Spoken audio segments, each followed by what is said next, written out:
What's up, beautiful people? I'm filming outside and I know it's not as bright as it usually is, but that's because it's all rainy, so it could come like a big downpour, and they're saying that there's a possibility of tornadoes, so I could die while filming this. First off, I'd like to start by kissing all your faces, and it's gonna be so big and hard and epic, it's gonna be really weird and strange. Get over here. I don't know why I had my fist up like I was going to punch you. I would never do that to you. I promise. I love you guys. I decided that today would be a great day to have like the biggest nerdgasm ever. I'm jizzing my pants as I speak right now because over the weekend, my dad, aka my Faja, took me to the movies to see Resident Evil Retribution, and I was like, oh my god, because I really wanted to see it when it first hit theaters, but I didn't make it out there, but that's okay. I was late, but it still counts. If you're not aware, the big deal with Resident Evil is there's a lot of people out there that bitch and complain because they're like, oh my god, the movies, they're not exactly like the games, oh my god, big epic fail. But personally, I like the fact that it's a brand new storyline and that they came up with their own shit, because that leaves you open for possibilities in the future, like maybe a Resident Evil TV series, which would be badass if they do it right. I would totally sit and watch it like all the time and maybe even jerk off to it. That's how diehard of a Resident Evil fan I am. What now, bros? What now? Car? Resident Evil? Oh, my sleeve. What am I doing? Like,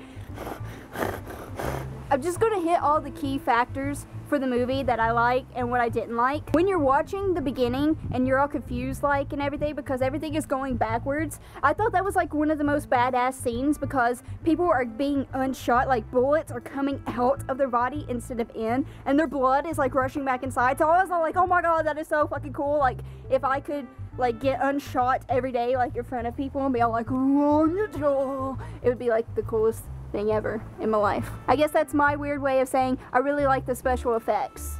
Ah, that tree just fell! Okay, so it wasn't really a tree, it's just a big long branch, but it still scared me.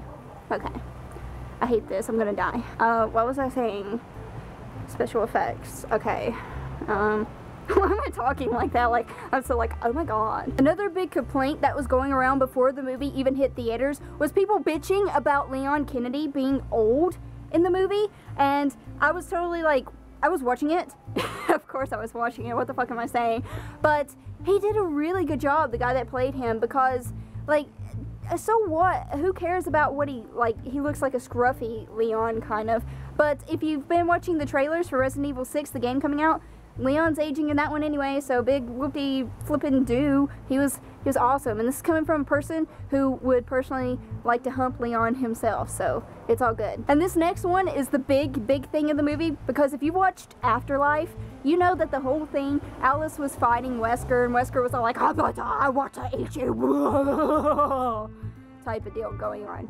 Something like that. In Retribution, strangely enough, Wesker was all like, oh my god, Alice, I gotta bust you out of this facility because I need you to save humanity. Woo! I mean, he didn't say it just like that, but it was pretty close. The point to it is, it was really weird to see Wesker go from to, oh my god, I need you, help me, Alice, be my weapon. I mean, because if you play the game, you know that Wesker is like the badass motherfucker of Resident Evil. He's all like, I will fucking slice your throat and kick your ass and then, I don't know, cut off your genitals or something badass like that. I mean, the whole point of him being in the game was he was all like, oh, I'm tired of Umbrella, so he stopped being like a worker, employee, researcher guy for them, and he was all like, haha, I'm going to kill Spitzer, and I'm going to take over the world my way and create a new human race where I will be the god. And then once you get through all the action and adventure of the movie, they leave you with another flipping cliffhanger, and you're all like, what? I wanted this to end because you found out like that the Red Queen, the computer, was the problem the whole time. Yes, that's right. After all these monsters and all these crazy ass people that's all like, oh, look at me inject myself with the virus and then I'm mutating all crazy. It comes down to a computer. That was the main bad thing, because it's not really a person. And now I'm just left wondering, like, what are they going to do with the series? Are they going to end it on a good note, like everybody prevails, justice is served? Or is it going to be like one of those gloom and doom, Umbrella will always win type of deal? It's raining. It's raining. My camera is going to die. I guess what I'm trying to say, since it's starting to rain, I need to try to get this over with, is that The storyline was pretty great. I kind of already knew that there was going to be clones. I know a lot of people were saying that there were going to be twins and shit, but everybody knows from the other movies that Umbrella are badass cloning bitches, and that's just what they do. Hello, Alice has like 50 million clones out there kicking ass. I say without a doubt, it was the best of the Resident Evil movies, and I can't wait to see another one. To all of my beautiful people, if you watch Resident Evil, are you upset that they didn't follow the games exactly, or are you happy that they went with a new storyline? And to people that are kind of like, what the hell is Resident Evil? I don't care about this shit. Just tell me about your favorite movie and why it's your favorite. I'll totally listen to that. Don't forget, I do have a Facebook and a Twitter if you'd like to go over there and hang out with me and tell me cool shit and hang out and dance or something. That could definitely happen. Hope all of you have a safe and a wonderful day, and I will see you all on Hump Day.